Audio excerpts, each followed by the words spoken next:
send an other song.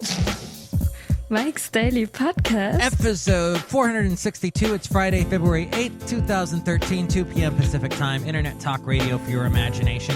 Mike Matthews broadcasting from the last place on Earth located somewhere in Podcastro Valley, California. Today we hear from Benita, the disgruntled fiddle player, the brewmaster. Plus we bring you the segment Welsh on the World, where we talk to Robert Welsh about a wealth of bizarre topics. Mike's Daily Podcast. And scientists have discovered that humankind's most common ancestor was an animal that lived on insects. Mike's Daily Podcast. Our most common ancestor, they found out using a database of genetic traits, is a rat-sized animal with a long tail. Oh, what a wonderful mate. I meant to say that like it was British. What a nice mate. Well, that sounded a little bit Canadian. I need some work, you could say. The study that gave these results was done over a 6-year period. Mike's Daily Podcast. So our ancestor comes down to a fossil called a Prontungulatum doni. Don't you love Mike's to hear that? Daily Even though the creature Podcast was so unloved that it didn't even Yeah! have a common nickname. Prontungulatum doni should just be called Donnie. Let's call our ancestor Donnie. Oh, look who just walked in. Hi, Mike. It's Benita, the rodeo queen. How y'all doing? And it's a disgruntled fiddle player, tell you what. What? I don't believe in any of that evolutionary hoo-hooey. I mean, I didn't come from some kind of a rat. I never seen a rat sit down on the couch and eat all kinds of potato chips while watching fantastic television shows like the one with the little girl that's from the South.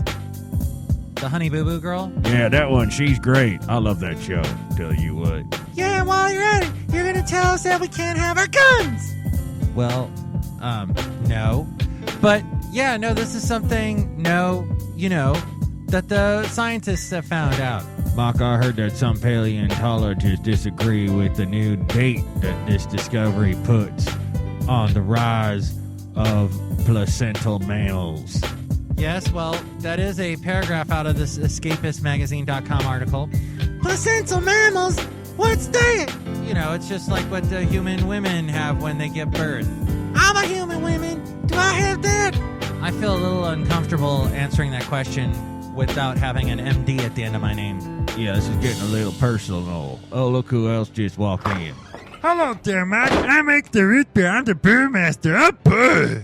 Brewmaster, it appears that the Super Bowl power outage was traced to a device that was used to prevent power outages. Wow, that's amazing that they have a power outage device that prevents power outages that caused a power outage. Oh, boy. Wow, Brewmaster, that was quite deep. Almost as deep as your root beer vat here at the last place on Earth. It's not that deep. Look. Oh, boy. Okay, he just jumped into his root beer vat, and he hasn't come up yet. And now I'm starting to get worried, and now I'm starting to be distracted and thinking of something else. Mike, I sure hope he comes up at some point. Yeah, and I think that you should, jump in there and get him. Oh, he's coming up now, thank God. Wow, that root beer vat is very deep. I think I saw a Prontungulatum doni. Oh, you saw Donnie? Yeah, but no Marie. Okay, wonderful. We gotta go, Mike. Bye, I'll buy a reference to an old 70s TV show. Well, if you are completely blown away by the news of how we're related to a Prontungulatum doni, or what caused the power outage at the Super Bowl was really something that should have stopped a power outage, or whatever else may spring into your mind, Donnie and Marie, you can email me, mikesdailypodcast@gmail.com. Also email me there if you'd like to be a guest on the show, or if you would like to sponsor the show. We have an opening for you, mikesdailypodcast@gmail.com. Also check out our website, mikesdailypodcast.com. Go there to find our link to iTunes and subscribe to the show on iTunes so more people find out about us. You can comment about the show there as well.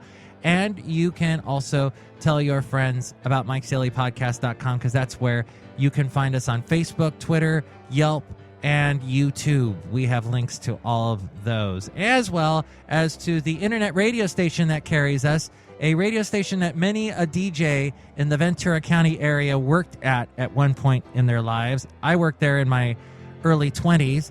knjoradio.com. We also have a link to another internet radio station that we are heard on in Los Angeles, XRQK. The links to all of those, as well as our blog and the podcast picture, all at mikesdailypodcast.com. And we read your comments on the segment Emails from Email. Welsh on the world. Featuring the sound of my dryer in the background. Ladies and gentlemen, once again, we have a very special guest.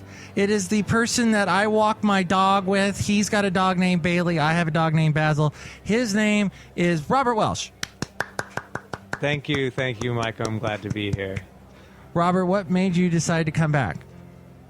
Well, you said that we might be able to watch this highly acclaimed film called Time Bandits, and so I was more than eager to come over and give you my review. It came out in 1981, and you were just a little pup. Back Yeah, then. I was 1 year old, and I think you were maybe 12. Yes. And so you never, this movie passed you by. You never heard of it. Yeah, it was slightly, well, it wasn't before my time, but it was definitely before sort of my consciousness as a child. So, yeah.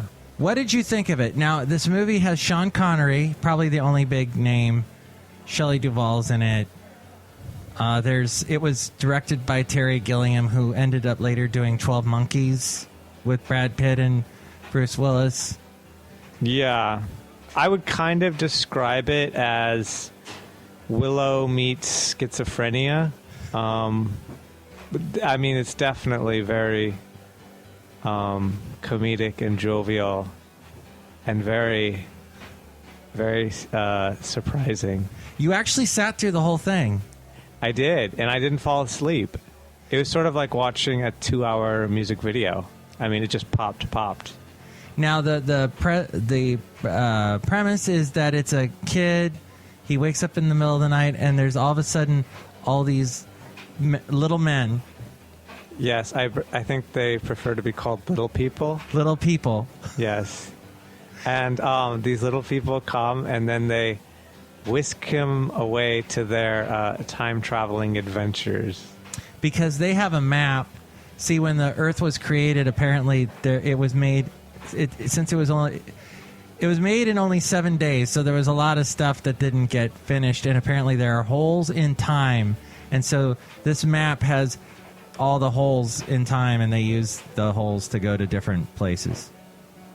Yeah, I mean, the movie is so spasmodic, and it's very absurd, but it's almost absurd to the point where you can't expect what's going to happen next.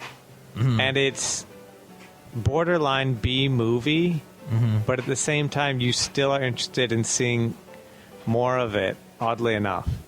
Well, you sat through it, and I thank you. Yeah, well, I have a sort of a sick addiction to watching little people run around, so. I'm glad you do. And I have to apologize to Robert because I broke his log today.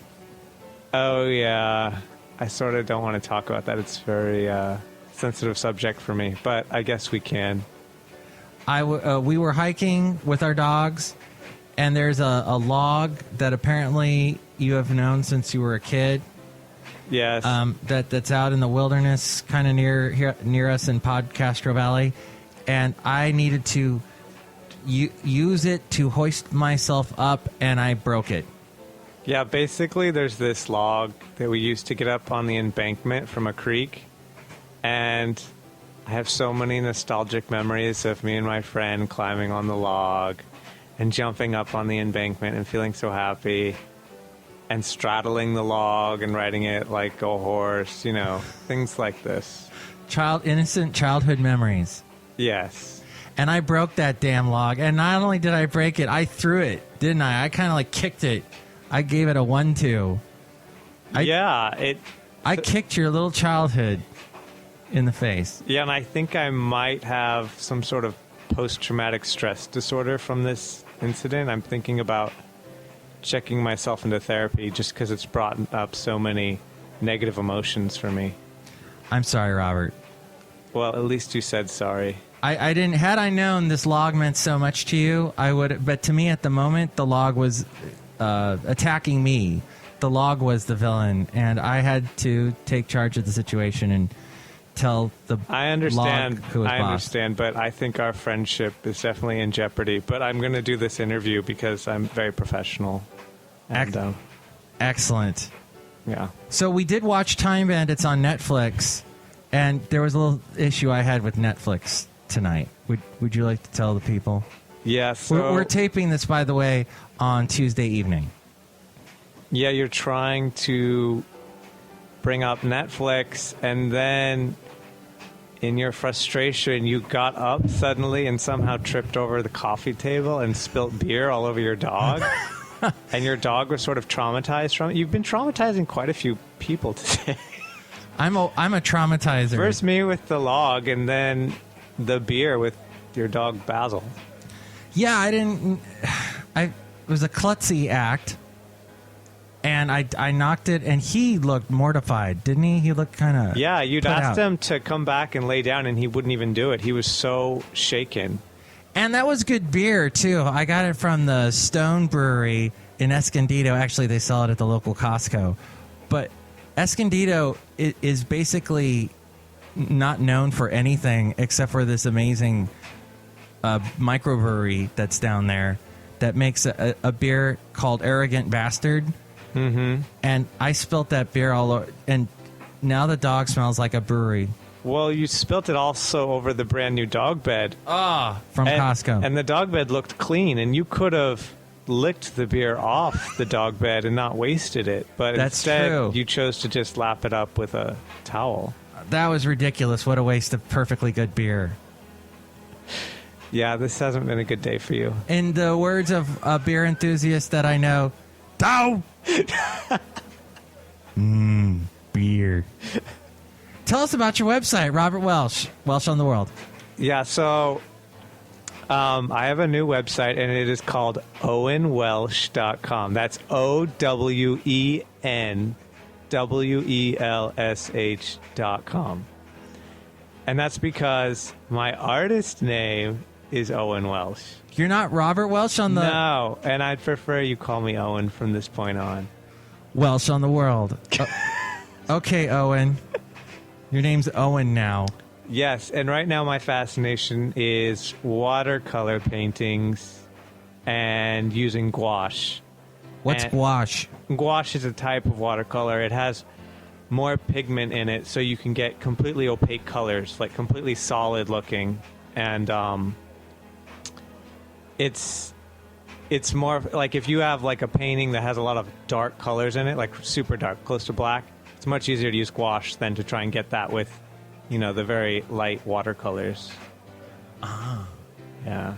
See, any questions you may have for Owen Meany Welsh, you can please, email me, mikesdailypodcast@gmail.com, and we will ask him next time on Welsh on the World. We could read your question right here on the podcast. Yeah, I think that's a good idea. If anyone has any questions out there about art or watercolor or painting, give us a jingle. Or you can also go to his website, owenwelsh.com, because he also has his email there, and you can ask him directly. Yeah, don't email me. He was just kidding. Your email's right on your website. Why do you not want people to email you? I want people to email me if they want to buy my artwork. For any other inquiries, Oh, come on. I don't have time for You should that. have an open door and welcome people of all races and ages and Oh, sizes. I do, but not my email door. Okay. Well, Owen Welsh. It's called owenwelsh.com. That means commerce, not question. Wow. Fantastic that you pointed that out. Owen Clarification there. Owen Welsh, I think we covered a lot of topics. You are now heard, by the way, on a radio station in Thousand Oaks and in Los Angeles. And I would like to say to all our listeners out there in Thousand Oaks, in Los Angeles, have a good night or a good day. Be safe and don't do drugs. Wow. Thank you for that. That was motivational. You're welcome.